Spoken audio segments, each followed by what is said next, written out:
What's up, everybody? Welcome back to Man-Made Thoughts. My name is Quatez, and I'm back with yet another comic book review because this is what I do. Well, actually, I don't. I actually work for the Army. But this is what I like to do. I like to read comics. I like to read good comics, too. And this is a very good comic with a very cool cover. Not sure why he's pushing something, but it's very good, and I like it because it has the Captain America vibe to it, even though this really doesn't have that much to do with Captain America inside of it, but whatever. It's good. It's a good comic. So, this is written by Chip Zdarsky and it's drawn by the great Mark Bagley. So, let's get into it. I gotta say, man, I feel kind of bad because as much crap as Ben Reilly gets, he literally dies 2 pages into the book. Two. He died before the credits rolled. Like literally, you get 2006 dead. And so this is going off of the 2000s where they introduced Morlun and that crazy the other story where apparently the spider chose Peter and it wasn't just by happenstance like anybody could be a Spider-Man. No, it just had to be Peter Parker. It was a J. Michael Straczynski story, and I'm not gonna lie to you, man. I was confused when I started reading it, and they had the black issue that came out in the middle of that whole thing where the trade towers were blown up, and that was supposed to be powerful, but it kind of lost its meaning. But anyway, we get Morlun. Morlun is like an immortal vampire who, um, you know, he only can do what he does, and then he goes and he looks for more power. He's evil. He's aptly evil.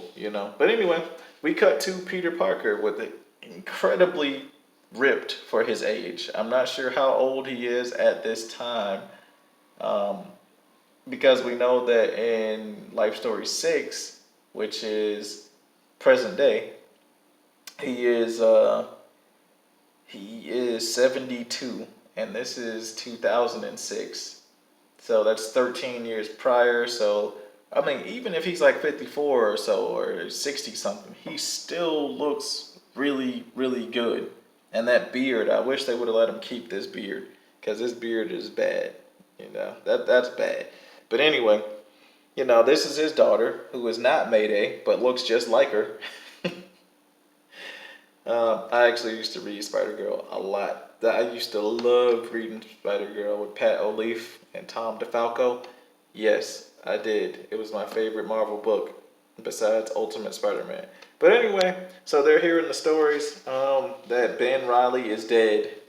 And now his daughter is just like, you got to go back to New York. You can't run away because if you run away, then all you're doing is letting him win and he's going to come after us anyway. Your best bet is just to go. So Peter decides that he's going to go public and tell everybody the story of how he is not dead, but he's actually, Peter Parker, and that the Peter Parker that they said was dead is actually Ben Reilly and he was a clone.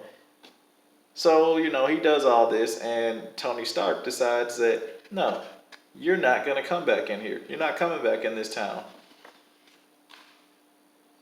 And they start fighting. And he brings his goons in, his boys, to back him up. Captain Marvel and She-Hulk and War Machine and two other figures that I don't know who they are. But anyway, Morlun comes to his house like Android 17 came to come fight Goku when he was sick, but he got Piccolo instead. So they're fighting in the streets and everything, and he's telling you, oh man, I'm too old for this. Like, Danny Glover. Danny Glover in every Lethal Weapon. He's too old for this. This is exactly what Peter Parker is. This right here, man, that looks like it hurts. That looks like it hurts so bad. He punched his head into the ground, like forehead first. And the crater's still there, by the way. Nice attention to detail. But anyway, who do we get? We get the first Avenger, the greatest Avenger, and his merry band of old men and girl. So we've got Cloak and Dagger, we've got Hawkeye, we've got Luke Cage with the knee pads, and we've got Cap, and they're all coming to fight.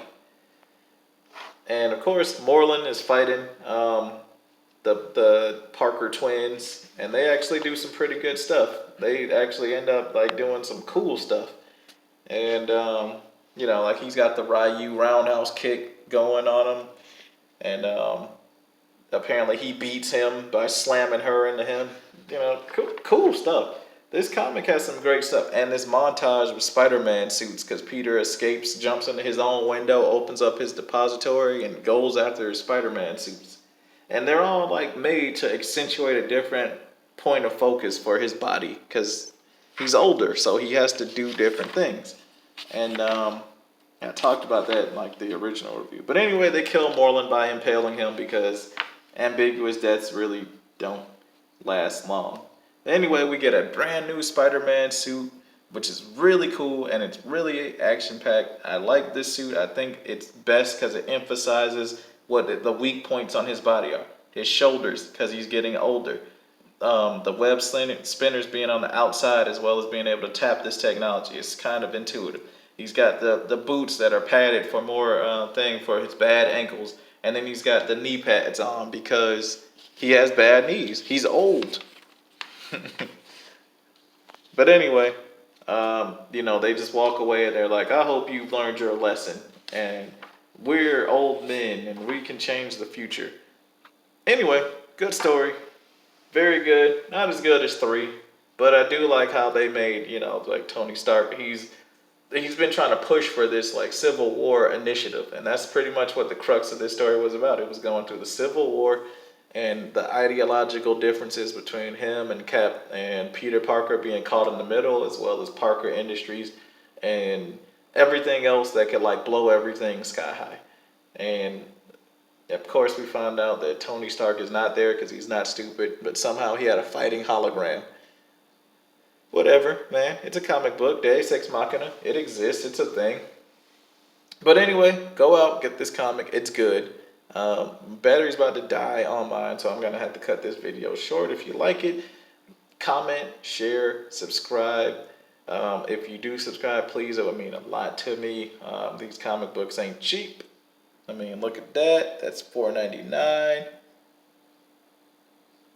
And yeah, it's $4.99. That's a lot of money, especially when you buy a lot of these all at one time. It's routine. You can spend about $60 to $70 on these comic books. So any little subscribe helps. Just makes me feel like you guys actually care about what I'm doing. Anyway, if you are subscribed already, make sure you hit that little bell icon so you can stay ahead of all the notifications that come out. There's a new video that gets posted every Tuesday and Friday. Please come back to check them out. I don't just do Spider-Man. I have other things going on too. But anyway, thank you for watching. My name is Cortez. Peace out.